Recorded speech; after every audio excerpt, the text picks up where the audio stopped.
ब्राह्मणी और नेवला। एक बार देव शर्मा नाम के ब्राह्मण के घर जिस दिन पुत्र का जन्म हुआ, उसी दिन उसके घर में रहने वाली नकुली ने भी एक नेवले को जन्म दिया। देव शर्मा की पत्नी बहुत दयालु स्वभाव की स्त्री थी।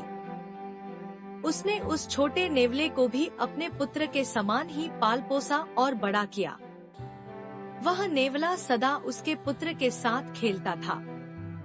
दोनों में बड़ा प्रेम था।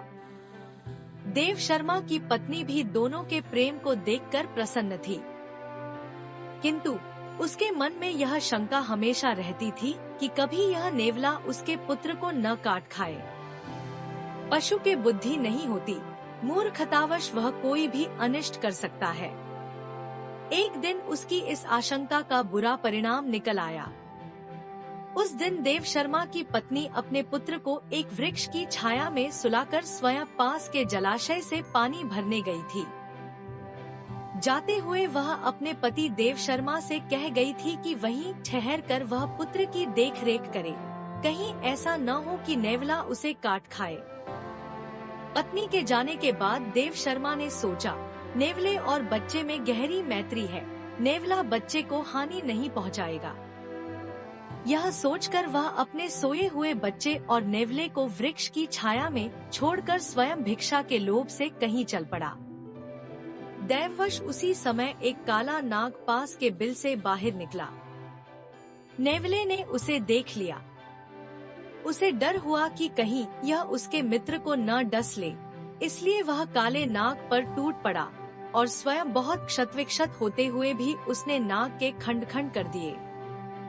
सांप को मारने के बाद वह उसी दिशा में चल पड़ा जिधर देव शर्मा की पत्नी पानी भरने गई थी।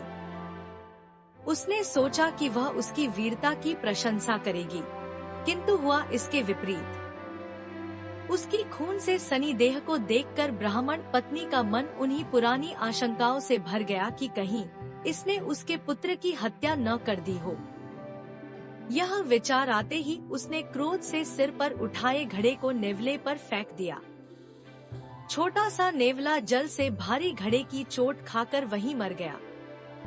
ब्राह्मण पत्नी वहां से भागती हुई वृक्ष के नीचे पहुंची। वहां पहुंचकर उसने देखा कि उसका पुत्र बड़ी शांति से सो रहा है और उससे कुछ दूरी पर एक काले सांप का शरीर खंड खंड हुआ पड़ा है। तब उसे नेवले की वीरता का ज्ञान हुआ। पश्चाताप से उसकी छाती फटने लगी। इसी बीच ब्राह्मण देव शर्मा भी वहां आ गया। वहां आकर उसने अपनी पत्नी को विलाप करते देखा तो उसका मन भी सशंकित हो गया, किंतु पुत्र को कुशल पूर्वक सोते देख उसका मन शांत हुआ। पत्नी ने अपने पति देव शर्मा को रोते रोते नेवले की मृत्यु का समाचार सुनाया और कहा, मैं तुम्हें यहीं ठहर कर बच्चे की देखभाल के लिए कह गई थी। तुमने भिक्षा के लोभ से मेरा कहना नहीं माना, इसी से यह परिणाम हुआ।